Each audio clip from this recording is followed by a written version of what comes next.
Hey guys, it's Ben the Coin Geek at Old Pueblo Coin, and today we have a Crackout for you, brought to you by the letter O and the number 1889. First and foremost, this is like the bonus coin because I happen to have this in the same group of coins, so I had to share it with you. Guess the grade, right? So we're going bonus material here. We're going to go guess the grade on this 89O. So I want all you Morgan specialists out there to just holler and let me know what you think of this 89O, which is a tough date to get in high grade. They have this saucer of a finish to them, and by that I mean just flat birds all the way around, flat feathers, flat hairlines. So generally they don't come very attractive. This coin I bought raw from a dealer, and so for those of you who don't know, as you look at this a little bit closer, an 89O, very tough coin to get in higher grades. An MS63 I think is about a $500 coin. MS64s are, well, they almost double. They're like 900, and 65s triple almost from there. They go to like 2,500 depending how nice they are. So you guys can tell me before we get to the Crackout challenge, what grade did you put on this 89O? All right, folks. If you were guessing the over-under at 65 and you took the over, you lose. Okay, so good thing there's only gambling in sports here, right? Not in coin grading. This coin I really like a lot, and to be honest with you, I may actually, even though I just sent it in, I may turn this into a Crackout and send this to PCGS because I'm just of the opinion that I think it's a really nice coin. There are few contact marks on the coin, and overall it's pretty nice. Eye appeal for an 89O. If you don't specialize, it's kind of hard to know sometimes how these coins are supposed to look. But yeah, that 89O is really something nice. All right, so next up, we got a couple coins that we cracked and sent in. So this was 1880 proof half. PCGS calls it unk detail or proof detail, as it would be. Questionable color, and this is a coin that I really liked quite a bit overall. I thought it had nice eye appeal to it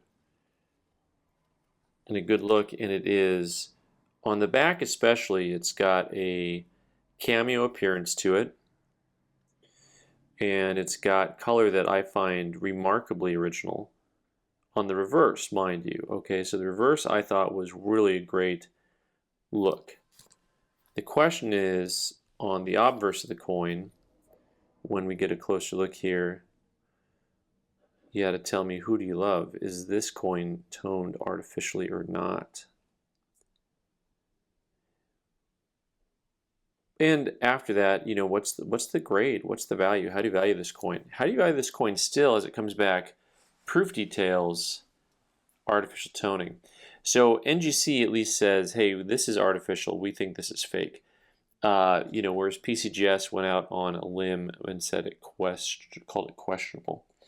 By the way, I forgot to mention, hats off to NGC. This package was sent express, and by the time I shipped it and the time I got it back, it was under 3 weeks, which is how it used to be. Now the rest of my coins are still out for a long time, but at least looks like they're advancing the express coins. So back to the regularly scheduled program. This coin here, I'm into this coin for proof 64 money. I mean real money. I paid real money for this, even though it was in this holder, because I just thought it was a great looking coin. You know, proof 64 money is like $1,300. Proof 65 is like $2,000. And I think the coin is lovely, but I don't know what to do with it next. So I may just price it at my get out of it number and move on. We'll see what happens. Next up, I have the 76cc, which was in an old school XF40 holder, and a 76cc $20 gold piece. This is going to be the Type 2. And this is a coin that is kind of an interesting coin because they don't change value a ton from one grade to the next. I happened to get a little group of these CC's $20 golds in, and I was able to look at them closely and compare a bunch of them, and just took note of what I was looking at and how they were graded and how they were grading them. And I thought, I think this coin's nice enough, even if it's a small upgrade, to go ahead and crack out and send back in. In my mind, I thought, well, this is going to be something that, if it goes from a 40 to a 45, it's got to be worth a few $100s more at a minimum. And if it comes back just another 40, I'll be flabbergasted, because I thought it was really nice. The interesting thing is, of course, the coin has a real flat look to it on the obverse, and then on the reverse, you can see just how lustrous it is still.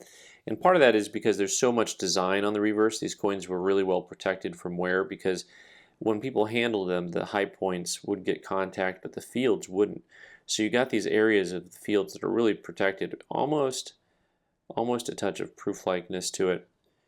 But overall, a nice coin. We're going to go flashback here from 76 CCX at 40 to an AU 50, and that is a big upgrade. Now, you would think it would jump crazy big numbers from a 40 to a 50, but actually it doesn't. I mean, depending on whose price guide and what auction you're looking at, the XF's maybe a 3,500 coin, and AU's maybe a 4,500 to a $5,000 coin, somewhere in there. I'll do some more research to get the pricing right, but overall, that turned out well on one coin. The other coin, maybe not so much, and we'll try to figure out what to do with that next.